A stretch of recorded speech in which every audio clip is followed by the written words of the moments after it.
வணக்கம் மக்களே! இன்னைக்கு நம்ம ஒரு ப்ராடக்ட் அன்பாக்சிங் பண்ண போறோம். வாங்க பார்க்கலாம். இந்த ப்ராடக்ட் Amazonல மட்டும் தான் அவைலபிளா இருக்கு. லிங்க் டிஸ்கிரிப்ஷன்ல இருக்கு. நீங்க வேணும்னா பர்ச்சேஸ் பண்ணிக்கங்க. இப்போ என் கையில இருக்க ப்ராடக்ட் பார்த்தீங்கன்னா, பாலமுருகருடைய ஃப்ரிட்ஜ் மேக்னெட் தான். இந்த ஃப்ரிட்ஜ் மேக்னெட் வந்து பார்க்கவே ரொம்ப அழகா இருக்கு. முருகர் வந்து மயிலோட உக்காந்துட்டு இருக்காரு. கையில வந்து வேல் வச்சிருக்காரு.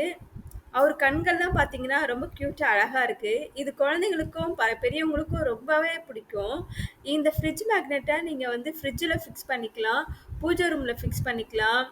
அ அப்புறம் வந்து நீங்க டோர்ல கூட ஃபிக்ஸ் பண்ணிக்கலாம். இது ரொம்ப அழகா இருக்கு. இந்த ப்ராடக்ட் வந்து அக்ரிலிக் மெட்டல்ல செஞ்சிருக்காங்க. இது வந்து கிளாஸி ஃபினிஷ்ல இருக்கு. பார்க்க ரொம்ப கிளாஸியா அழகாவே இருக்கு. பேக் சைடுல சின்னதா, ரவுண்டா ஒரு மேக்னெட் குடுத்துருக்காங்க. இந்த மேக்னெட் பார்த்தீங்கன்னா, ஃப்ரிட்ஜு, பீரோ இந்த மாதிரி இடங்கள்ல வந்து ஃபிக்ஸ் பண்ணா ரொம்ப பார்க்க அழகா இருக்கும். நீங்க வந்து வுட்டுல வந்து ம் பூஜா ரூம் இருந்துச்சுன்னா ட்ரை பண்ணாதீங்க. வுட்டுல ஒட்டாது. வுட்டுலயே அந்த பூஜா ரூம்லயே ஏதாச்சும் ஒரு மெட்டல் திங்ஸ் இருந்துச்சுன்னா, அதுல நீங்க ஃபிக்ஸ் பண்ணீங்கன்னா கரெக்ட்டா ஒட்டிக்கும்.